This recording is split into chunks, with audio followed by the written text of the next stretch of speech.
हरियाणा राज्य महिला आयोग पंचकुला की चेयरपर्सन रेनू भाटिया ने आज पलवल स्थित पुलिस अधीक्षक कार्यालय में जिला पलवल व फरीदाबाद के शिकायतकर्ताओं से प्राप्त शिकायतों की सुनवाई की। हरियाणा राज्य महिला आयोग पंचकुला की चेयरपर्सन रेनू भाटिया ने बताया कि पलवल जिला से 30 शिकायतों की सुनवाई की गई। इसके अतिरिक्त 5 नई शिकायतें सामने आई है। उन्होंने बताया है कि 12 शिकायतों को कैंसिल कर दिया गया है, जबकि 4 शिकायतों को लेकर कोर्ट में केस चल रहा है और इसके अलावा 4 शिकायतों की दोबारा सुनवाई के लिए अगली तारीख दी गई है। रेनू भाटिया ने बताया है कि सुनवाई के दौरान कुछ शिकायतें स्कूल व कॉलेज से संबंधित भी सामने आई है। उन्होंने कहा कि स्कूल व कॉलेज बच्चों का भविष्य होता है, लेकिन स्कूलों में टीचर आपसी लड़ाई को गलत दिशा देकर लड़कियों को टारगेट कर लेते हैं।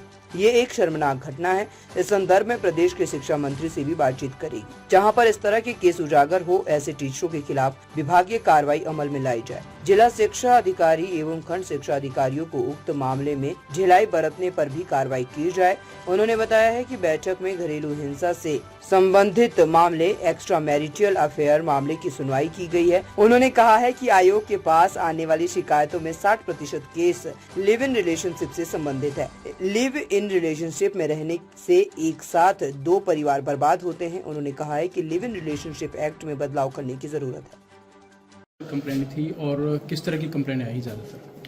आज हमारा पलवल का दौरा था, रूटीन दौरा जो हम हर 3-4 महीने में ज़िले में करते हैं, और 30 कंप्लेंट्स हमारे पास पलवल की थी, जिनके ऊपर आज हमने सुनवाई की। 5 नई कंप्लेंट्स आई हैं और इसमें से 12 कंप्लेंट्स कैंसिल हो गई। 4 कंप्लेंट्स कोर्ट में केस चल रहा है, तो वो कोर्ट की तरफ राज़ी थे जो पार्टीज़ हैं। इसके अतिरिक्त हमने 4-5 कंप्लेंट्स की दोबारा डेट दी है, सुनवाई की है, री इन्वेस्टिगेट करने का बोला है। 3-4 स्कूल्स की कंप्लेन है, जिसके लिए मुझे बहुत अफसोस है कि पलवल के स्कूल्स की बहुत सारी कंप्लेंट्स हैं, स्कूल्स कॉलेजेस की। और हम लोग ये सोचते हैं स्कूल कॉलेज बच्चों का भविष्य होता है, वहीं पर जो है टीचर्स आपस में लड़ाई कर रहे हैं। आपसी लड़ाई को जो है दूसरी दिशा देने के लिए वो किसी ना किसी बच्ची को टारगेट कर लेते हैं कि इस बच्ची के साथ ऐसा हुआ। ये बहुत शर्मनाक है। मैं आपके मामले से इस मामले की बातचीत एजुकेशन मिनिस्टर डांडा जी से भी करूंगी कि जहां पर भी इस तरह के केसेस हैं उनके ऊपर डिपार्टमेंटल कार्रवाई हो, और जो डीईओज और बीईओज ढिलाई बरतते हैं। आज मैंने देखा डीईओ बीईओ को केस की डिटेल नहीं पता, और दूसरे लोग जिनके खिलाफ केस है वो उन्हीं पर इल्ज़ाम लगा रहे हैं, विच इज़ वेरी अनफॉर्चुनेट। अगर बच्चों के साथ इस तरह से होगा, स्कूल के एग्जाम्पल्स इस तरह से आएंगे, तो बच्चों का फ्यूचर क्या बना रहे हैं ये अधिकारी, वो शर्मनाक और दुखदाई है। और स्कूल के अलावा किस तरह की ज्यादा शिकायतें आ रही हैं? डोमेस्टिक वायलेंस के ज्यादा हैं। 1-2 cases extra marital affair live in के हैं, वो भी बहुत दुखद और शर्मनाक होते हैं। 4-4, 5-5 साल की बच्चियां होती हैं, बेटे होते हैं 2-2 महीने का, एक का तो बेटा था, और इस तरह से छोड़ के चले जाना ये बहुत दुखदाई है। मैं अपनी हर बाइट में और हर जगह ये वाली बात ज़रूर रखती हूँ कि जो ये लिव इन रिलेशनशिप का कानून है, इसमें बदलाव करने की आवश्यकता है। हो सकता है उस टाइम ये कानून किसी वजह से, किसी पॉइंट को लेकर बनाया गया हो, लेकिन आयोग के नाते अगर मैं आपको कहूँ तो प्रैक्टिकली ये बहुत अनसक्सेसफुल है। अगर हमारे पास 13 से 14 हज़ार केसेस हैं, तो उनमें 60% केसेस लिव इन रिलेशनशिप के हैं, जिनको डीवी एक्ट के नाम से दर्ज किया जाता है, लेकिन उसका हल कुछ नहीं निकलता, और एक साथ 2 परिवार बर्बाद होते हैं। कई जगह तो लड़कों के 4-4 रिलेशनशिप निकलते हैं, लड़कियों के 4-4 रिलेशनशिप निकलते हैं, जिस वजह से 4-4, 5-5 घर एक साथ खराब होते हैं। इसके ऊपर विचार किया जाना चाहिए। एक मामला बेटियों ने अपने माता पिता के खिलाफ शिकायत दी है। आज पहला ऐसा मामला आया जिसकी हमने पहले भी एक बार सुनवाई की थी। बच्चियां मौजूद नहीं हो पाई अपने एग्जाम्स की वजह से। आज वो बच्चियां आई, मैच्योर बच्चियां हैं, एक 26 साल की, एक 21-22 साल की लड़की, जो अपनी माता पिता के पास नहीं रहना चाहते, क्योंकि उनकी माँ उनको प्रेशर करती है कि अपने घर के अलावा कहीं और पढ़ने नहीं जाना, ना गुड़गांव जाना है, ना रिवाड़ी जाना है। रिवाड़ी बच्चियों का नानका है, उसके नाना और बच्चियों के नाना और मामा उनको पढ़ा रहे हैं। 4 साल से वो उनके पास रह रही हैं। अपने माँ बाप के खिलाफ हैं क्योंकि वो पढ़ाई पर रोक करते हैं। माँ बाप का कहना है 26 साल की हो गई, इनके विवाह करने हैं। तो ये एक डिस्प्यूट था जो बड़ा अनफॉर्चुनेट है। अगर बच्चियां पढ़ना चाहती हैं तो उनके ऊपर दबाव नहीं होना चाहिए।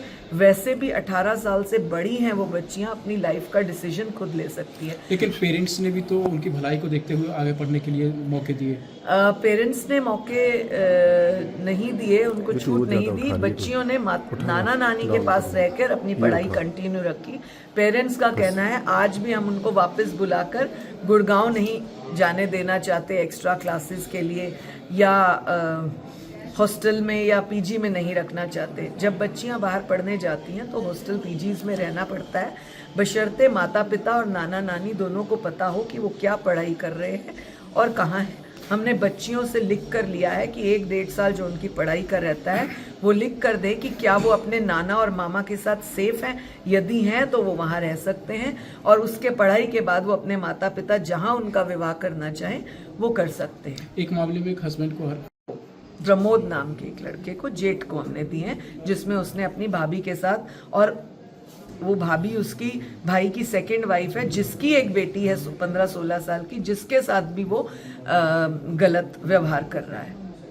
क्या समाज को क्या संदेश देना चाहोगे ताकि इस तरह के मामले ना बढ़े? पूरे समाज की बेटियों को कि आप स्ट्रांग रहें, बोल्ड रहें, आपके आंसू कहीं आपकी कमजोरी ना बन जाएं, आपके आंसू से कोई सिंपैथी गेन करके आपका फिजिकल, मेंटल, फाइनेंशियल मिसयूज ना करे। इसलिए हर बेटी स्ट्रांग बने, अपना निर्णय लेने की क्षमता रखे। बड़ी हो गई हूँ, 18 की हो गई हूँ, इसलिए किसी भी दिशा में जा सकती हूँ, इंडिपेंडेंट और एम्पावर्ड हो गई हूँ। इसको पॉजिटिव वे में देखें, ना कि 18 होने के बाद आप अपना कुछ भी मन बना सकती हैं जो आपकी दिशा और दशा दोनों खराब कर सकता है। इस बात का ध्यान रखें। घर में ज्यादा बढ़ रही है, उनके लेकर क्या कहना चाहेंगे? बेटियों को अपनी मास्टरी जो MBA है वो मैनेजमेंट की, फैमिली मैनेजमेंट की करनी चाहिए ज़्यादा, क्योंकि आज के दौर में डिवोर्स रेशो जो है यूथ का बढ़ रहा है। और यूथ का डिवोर्स रेशो इसलिए बढ़ता है कि पहले इंस्टा, फेसबुक और अदर सोशल एक्टिविटीज़ में उनकी दोस्ती हो जाती है। 2, 3, 4 महीने या बहुत ज़्यादा 2 साल के परिवार के बाद बच्चा भी हो जाता है, तो उनकी दिशाएं बदल जाती हैं। वो अपने अलग थ्योरी में चले जाते हैं और खुद को पोस्ट ग्रेजुएट और ग्रेजुएट की संज्ञा देते हैं। मेरा ये मानना है कि जो पोस्ट ग्रेजुएशन या ग्रेजुएशन कर रहे हैं वो अपनी फैमिली बाइंडिंग की अगर ग्रेजुएशन भी सीख जाएं या पोस्ट ग्रेजुएशन सीख जाएं तो बहुत सारी चीज़ें हल होती हैं। एक ही पिता के 2 बेटे या एक ही माँ की 2 बेटियां एक स्वभाव की कभी नहीं हो सकती। ठीक है।